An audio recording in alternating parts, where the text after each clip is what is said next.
www.congoconnexiontv.com. Un site nouveau dans un nouveau monde. Contactez-nous au 438 877 4064. Facebook Congo Connexion TV. Mbote boye malamu na kati ya Kinshasa. Congo Connexion TV. Le profil de Montréal, l'ambassadeur de la presse congolaise in America, Papana Destiny Mosika. Congo Connexion TV Mokili Mobimba. Bango bakanisa katoko bangaka bango. Congo Connexion TV Mokili Mobimba. Basango kitoko na ndenge bolingaka. Congo Connexion TV, le monde entier. Vous avez droit de savoir.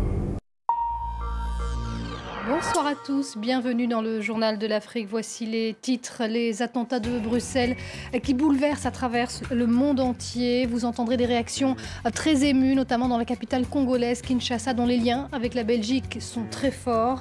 Le terrorisme qui frappe des deux côtés de la Méditerranée. Au Mali, les opérations de ratissage se sont poursuivies toute la journée.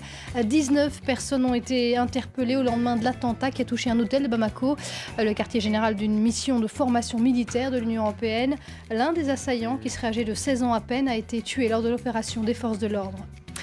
Les résultats officiels au Niger, Mahamadou Issoufou, réélu avec 92%, appelle au rassemblement alors que l'opposition, qui avait appelé au boycott, rejette ces résultats. Au Congo, Brazzaville, ce ne sont encore que des résultats partiels, mais le président sortant, Denis Sassou Nguesso, est très largement en tête avec 67%. Il pourrait l'emporter dès le premier tour.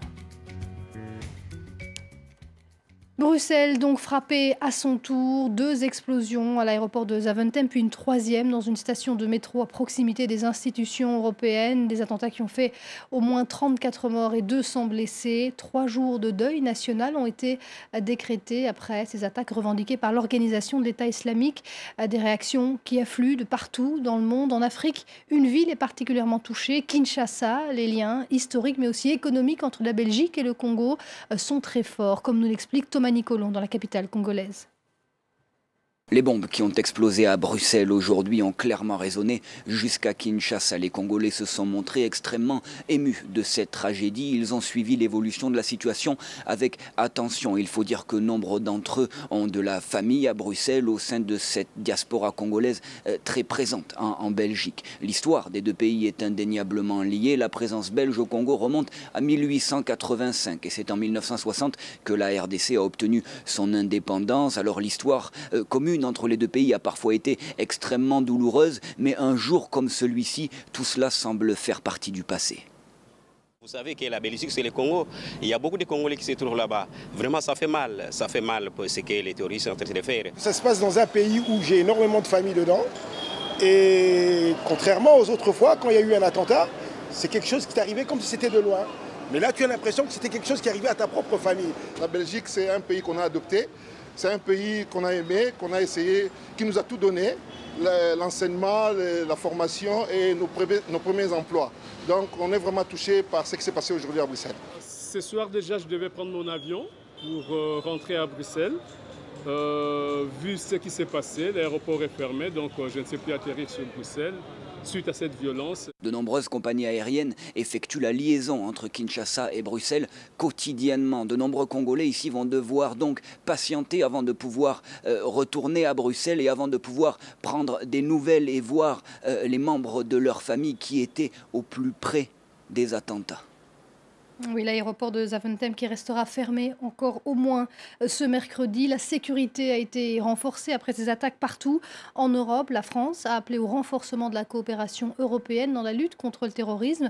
Mais la menace va bien au-delà de l'Europe. Écoutez le Premier ministre Manuel Valls. Daesh, mais aussi les succursales d'Al-Qaïda, qui sont dans une forme de concurrence de la violence terroriste, ont en commun la haine de la démocratie. C'est pour cela qu'ils frappent sur notre sol. C'est pour cela qu'ils frappent en Europe, aujourd'hui en Belgique, en Tunisie, au Burkina Faso, en Côte d'Ivoire et vous l'avez rappelé encore hier soir au Mali. Au Mali, hier, effectivement, des hommes armés ont ouvert le feu dans un hôtel du centre des affaires de Bamako. C'était le quartier général de la mission de l'Union européenne chargée de former l'armée malienne. L'un des assaillants, qui serait mineur, a été tué et les opérations de ratissage se sont poursuivies tout au long de la journée. Nicolas Germain. Les forces de sécurité sont déployées devant l'hôtel Nord-Sud. L'édifice abrite la mission de l'Union européenne qui entraîne l'armée malienne.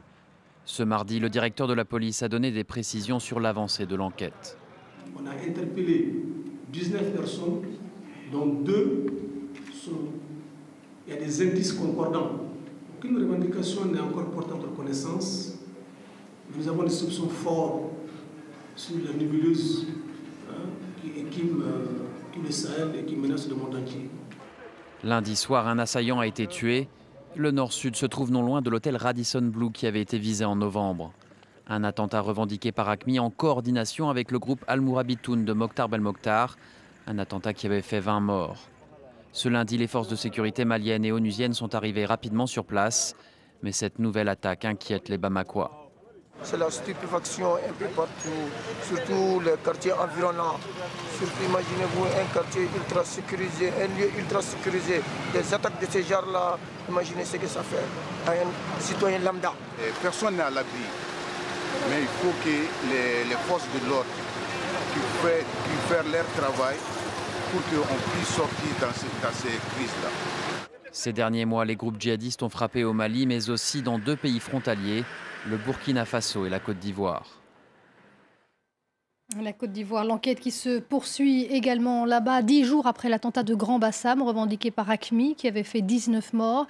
15 personnes ont été arrêtées, plusieurs mandats d'arrêt nationaux et internationaux ont été lancés. C'est ce qu'indique ce mardi le procureur de la République. Le suspect principal, lui, est toujours en fuite. Un avis de recherche a été lancé contre un certain Kounta Dalla, dont la justice ivoirienne a diffusé la photo. Et puis la Tunisie qui prolonge de 3 mois l'état d'urgence instauré après la série d'attentats de 2015. Tunis qui annonce par ailleurs la réouverture des frontières avec la Libye voisine, 15 jours après l'assaut de Ben Guerdane situé à la frontière. Les pays voisins de la Libye qui se sont réunis ce mardi à Tunis pour tenter de coordonner leur stratégie envers ce pays où l'État islamique est en train de s'implanter. On passe à l'actualité politique en Afrique. Des résultats encore partiels à Brazzaville où toutes les communications, téléphones, internet sont toujours coupées 2 jours après la présidentielle. Le président sortant, Denis Sassou Nguesso, est très largement en tête avec 67% des voix. On devrait avoir les résultats globaux dès ce mercredi. Du côté de l'opposition qui avait créé une commission bis, on conteste ces chiffres et dénonce des fraudes. Dans un communiqué, Jean-Marie Michel Moukoko, l'un des candidats, assure qu'il arrive en tête mais qu'il faudra un 2e tour pour départager tous les candidats. Au Niger, il aura fallu 2 tours au président sortant pour se faire réélire. Mahamadou Issoufou l'emporte avec plus de 92% des voix. Un score à la soviétique qui s'explique notamment par l'appel au boycott de l'opposition. Une opposition qui, comme elle l'avait annoncé, ne reconnaît pas ces résultats. Dans 9 jours, notre pays n'aura plus de président légitime. C'est ce qu'indique la coalition de l'opposition dans un communiqué ce mardi soir. En réaction à la crise politique qui secoue ce pays, le président Issoufou a lancé un appel au rassemblement et à l'unité. Écoutez. Je voudrais que la victoire du 20 mars soit celle de toutes les filles et de tous les fils du pays. Notre pays doit renforcer son unité et sa cohésion sociale. C'est dans cette perspective que je lance un appel au rassemblement de tous les Nigériens pour que se mette en place un large front dont le seul objectif sera la renaissance du Niger et donc le progrès, la paix et la prospérité pour tous. Des propos recueillis par Anna Sylvestrener et Arnaud Froger. Et puis au Sénégal, le oui l'a emporté avec près de 63% des voix lors du référendum constitutionnel. Il vise notamment une réduction de la durée du mandat présidentiel de 7 à 5 ans. L'opposition avait appelé à voter non. La participation semble plutôt faible, autour de 40%. Et cette dernière information pour terminer, le Libéria a fermé ses frontières avec la Guinée en raison de la résurgence d'Ebola dans le sud de ce pays. En Guinée, où au moins 5 morts ont été recensés depuis la réapparition du virus la semaine dernière. Et c'est la fin de ce journal. Restez avec nous, l'info continue sur France 24.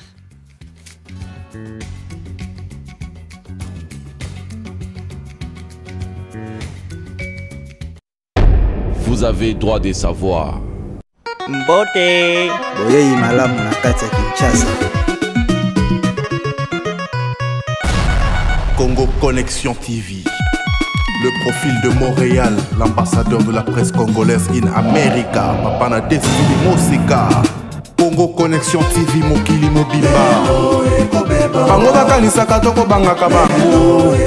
Congo Connexion TV mokili mobimba. Basango kitoko na ndenge bolingaka. Congo Connexion TV, le monde entier.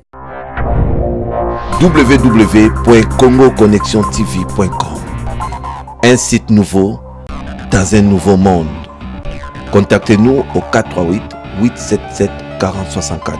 Facebook Congo Connexion TV.